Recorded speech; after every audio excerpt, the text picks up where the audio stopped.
Hello, hello, hello. Welcome to this episode of the Fuck Trauma podcast, or if you're watching it on YouTube, welcome to my channel.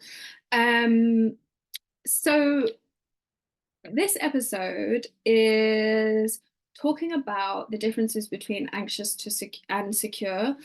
And it's actually inspired by one of my lovely community members who asked a question on one of my posts. And I can't remember what the post was now, but I'm answering the question here because it inspired me to think about it a bit more and be like, what is the best way for me to answer this for you guys?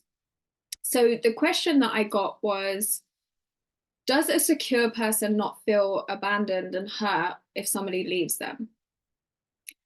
And I wanted to answer that for you, but in this episode we're going to go through three big differences that I noticed between anxious and secure.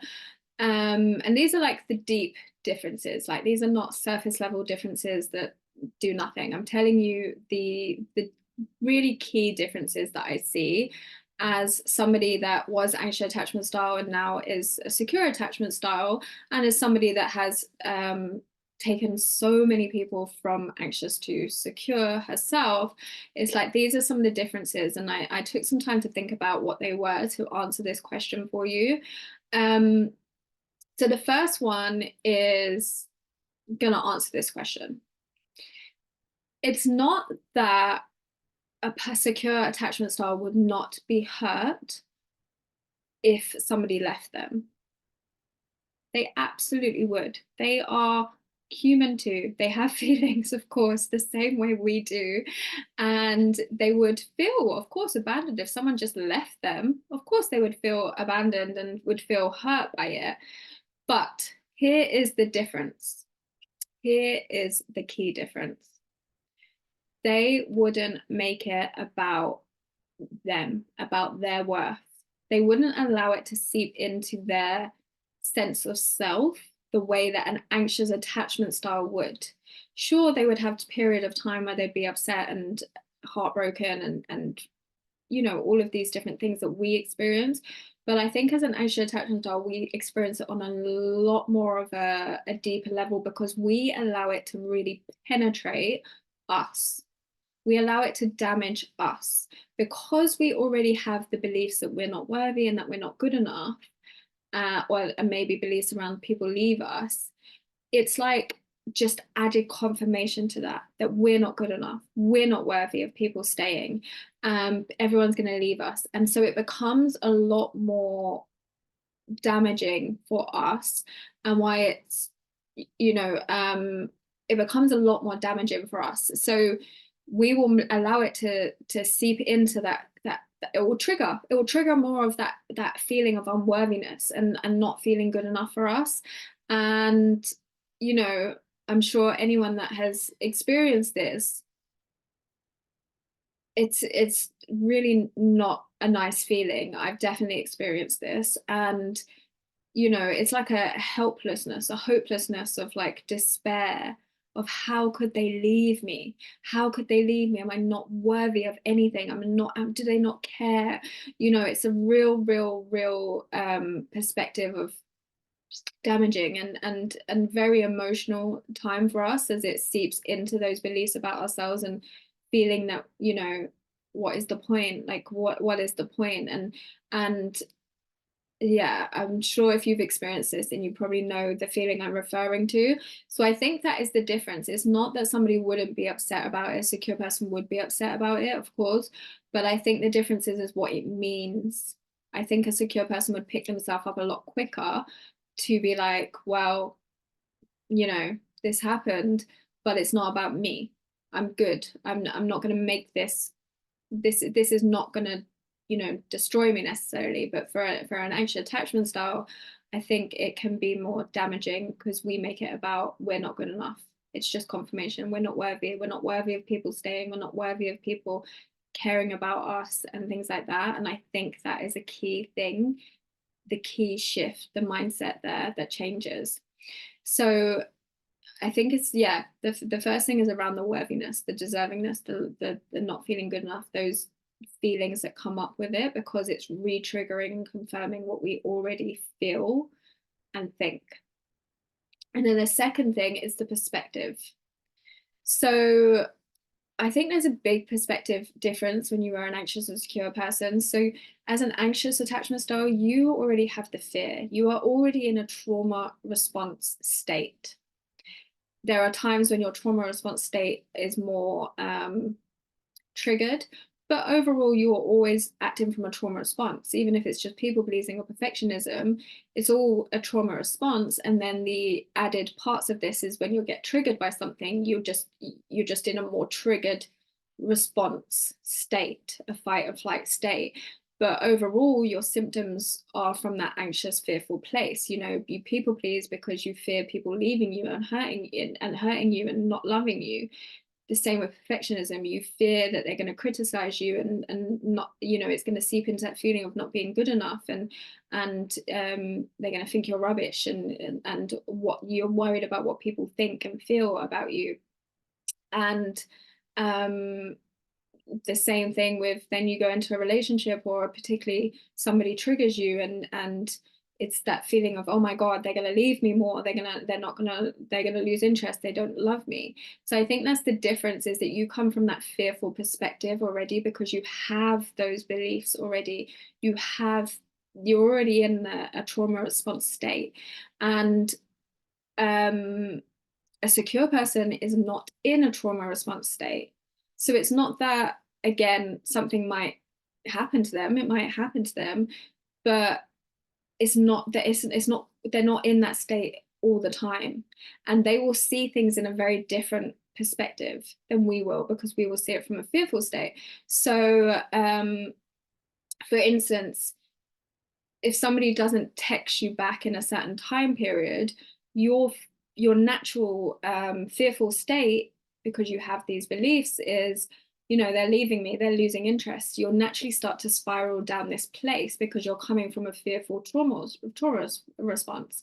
Whereas a secure person's perspective, because they're not coming from this fearful place, would be, oh, they must be busy, I'll speak to them later, I'm sure everything's okay. They're able to go on about their day. It's not that they wouldn't notice. They would notice. They would maybe think, oh, that's strange, I normally hear from them. But it would just be that. Whereas because you are coming from a trauma response, because you're triggered, you are consumed with it. You cannot think of anything else. You are staring at your phone. You're checking to see if they're online. You are wondering what you did for this to happen, that they would not message back. You would be in that state because you're in a trauma response state. You're in a fight and flight state. So you would be consumed by it in that respect, and you'd be seeing it, fearing the worst, because you're at anxious attachment style. Whereas a secure attachment style wouldn't be fearing the worst. They wouldn't even they wouldn't get to the point of being like, oh my God, they must be losing interest and leaving me. They wouldn't get there. That wouldn't be where they are, based on that amount of evidence, because you're looking from a place of your anxious attachment style and your fear. And this is all subconscious, by the way. It's not, I know you don't mean to do it, and I didn't mean to do it either. It's just subconscious that you have built from your anxious attachment style. Whereas a secure person doesn't have those same beliefs, it doesn't have those same fears, they didn't have those same experiences, so they're not gonna assume that naturally. Whereas you will assume that naturally, because you're fearing the worst happening to you. And then I think the third difference, there's probably more, but I would definitely say this is another one, is, a secure person will put themselves first. And I know an anxious attachment style, that is so difficult to do, because we are constantly looking for that validation outside of us in someone else. And a secure person is not looking for that validation outside of us, outside of them. They are their validation, because they're secure in their self-worth and value, which we are not as anxious attachment style. So a secure person, it's not that, it's not like these situations do not happen to them. It's just that they react in a very different way, because they're not coming from that fearful place. So For instance, perhaps a fearful person, a fearful person, what am I talking about? Perhaps a secure person is in a situationship, for instance, and you know, the way that a secure person would deal with that would be a bit different to an anxious attachment style. So a secure attachment style would be, they're in this relationship, they like this person, but they're not sure what this person wants and if this is going anywhere and if it's the right situation for them. And they will have that conversation to find out what it is that where they stand in it. It doesn't mean that then, and the person might say, oh no, I don't see this being a relationship. And if the person wants a relationship, then they're going to have to walk away from that situation. And a secure person will do that. A secure person will find out the answers because it's more important to put their needs and wants first than it is to allow themselves to stay in a situation that's not going to make them feel good, and it's not going to get them what they want. And it's not that they're not going to be hurt or upset or whatever, annoyed that this person wastes their time and that they don't want the same things as them. Of course they are.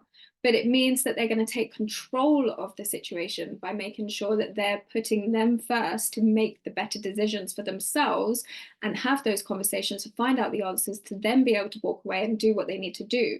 Whereas an anxious attachment style, because we are coming from this fearful place, we will, and we have people pleasing tendencies, we will put up with whatever people are giving us. And because we are afraid of the answers, we will not have the conversations that we need to have to find the answers out. Because if we have that conversation, well, first of all, we need to know what even are our needs and what we're even asking. But even if we do figure that out, imagine if they turn around and say, no, I don't see a relationship with you. That is going to be really hard for you to hear because that's your rejection wound triggered. And then on top of that, you then have to walk away from the situation, which is very hard to do with an abandonment wound, which So instead, so you might just put up with that situation knowing the answer. If you do find out the answer, you kind of just, oh no, it will change, it will be okay. No, I'll just keep going with it anyway because of your anxious attachment style, and you're not putting yourself first. So you'll put yourself in situations that are gonna hurt you, because if that doesn't change, that situation doesn't change, you're going to eventually have to walk away, or it's going to eventually end, or whatever it's going to be, and it's going to eventually hurt you, leave you feeling worthless, leave you feeling like your anxious attachment style is fully triggered, that you're not good enough for people staying, you're not good enough for people committing to you, all of these things. You're not running away from the outcome or something by not asking the questions and by not having the conversations. And the only thing that's stopping is you, because you fear the answer, because you have that anxious attachment style and you fear doing it. Whereas a secure person would not have that. It's not that they wouldn't feel hurt, they would. It's just that they would do it anyway. But we have the fear, so we act from a fearful place rather than a loving place for ourselves, which is a secure person would do instead, and they would just do it anyway. They would do what needed to be done. So those are some of the key differences that you see with an anxious and secure attachment style. And what you will see is, even though I didn't speak necessarily too much about examples or like some of the pain points that I talk about in my content of like, I did give some examples of that. But what you will see is like when you change these things, your worth, your perspective, and putting yourself first and doing your wants and needs, what you will see is that all of these situations change. Your perspective on the good morning message, your worth that you're attaching to the good morning message, your waiting for the good morning message for you to be able to have a good day, all of that will go away because of these three core differences. And it's not just the good morning message, that's just an example. It's all of it. It's waiting for the text. It will change. It will all change. Staying in the shitty situationship. If you have the self-worth, you're not staying in that shitty situationship when you want marriage and kids and a baby and whatever it is. You're not going to do that. Or you're not going to come from the perspective that people just want that from you. You're going to come from the perspective, of course, I'm marriage material. You're going to change everything once you change these core things.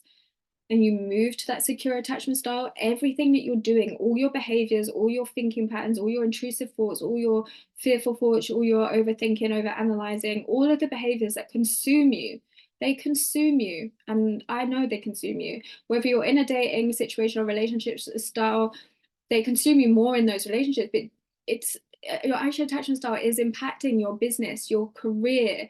You know, in your career, let's think about it. If your work, if you can't put boundaries in and you're a people pleaser, how much are you doing for your work? How much are you over giving in your work because of your anxious attachment style? How much are you afraid to call in sick because of your anxious attachment style? No, I don't want to let people down. Oh no, I did it all. This is all your anxious attachment style. The boundaries, you're overworking, you're doing too much, you're afraid to say no, you're afraid they just keep giving you more. This is your anxious attachment style. It's all your anxious attachment style. It impacts everything. So even though a lot of times you're want to get the help and get the support and change your attachment style when you're triggered and you're in those romantic situations, because it's unbearable, the pain is unbearable. I know it is, but everything you do every day is coming from your anxious attachment style. Even like the perfectionism, you know, that you might be experiencing in your relationships, or not in your relationships, in life, even in your friendships, you get triggered in your friendships too, you know, even the friendships that you're putting up with,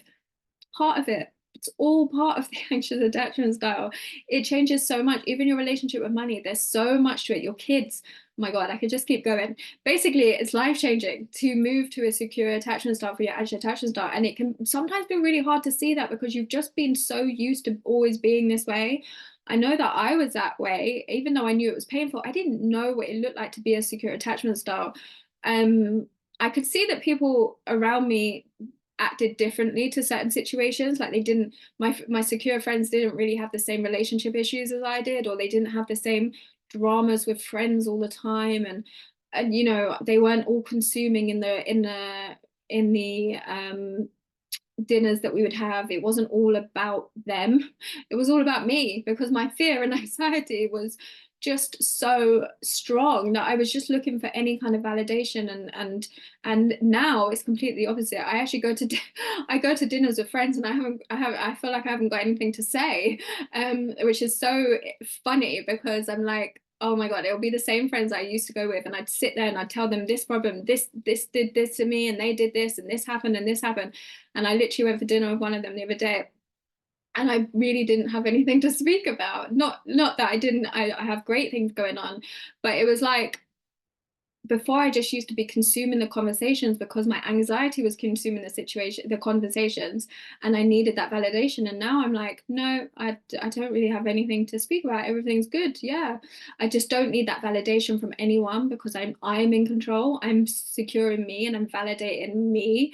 And that is the differences. And you don't even realize, because you're so used to doing them, that these can be some of the differences. So hopefully when I talk about these things in my content, I'm helping you to understand that this is just part of your anxious attachment style. And I know that sometimes, you know, I can call you out in some things, and I'm not calling you out, I'm calling out the behaviors. And just know it's always from a place of love, because I do it all the time. I did it before myself all the time. But it's for you to see that this is not who you are. This is not who you are. This is your anxious attachment style. It's a trauma response, and you can totally change it. And if you want to change it, I am the queen of helping you do that. I have worked with so many people now to take them from anxious to secure attachment style, or to at least be in this place where you know how to be from a secure place. And if you do, then please contact me and find out the ways to work on that, because you will not regret it, guys. You absolutely will not regret it. It is life-changing when you do the work. Because this is just not who you are, and it is literally stopping you from having everything you want, the relationships, but not just that, the pay that you want in your business, or your career, your worth, everything, you know, your friendships that you deserve, the treatment that you deserve, everything. It's stopping you in so many different ways. So do reach out to me if you are ready to do the work. But I hope that you found this episode interesting and it's helped to gain some perspective. Do let me know. I always love hearing your feedback and your comments. So thank you so much for listening, and I will see you again.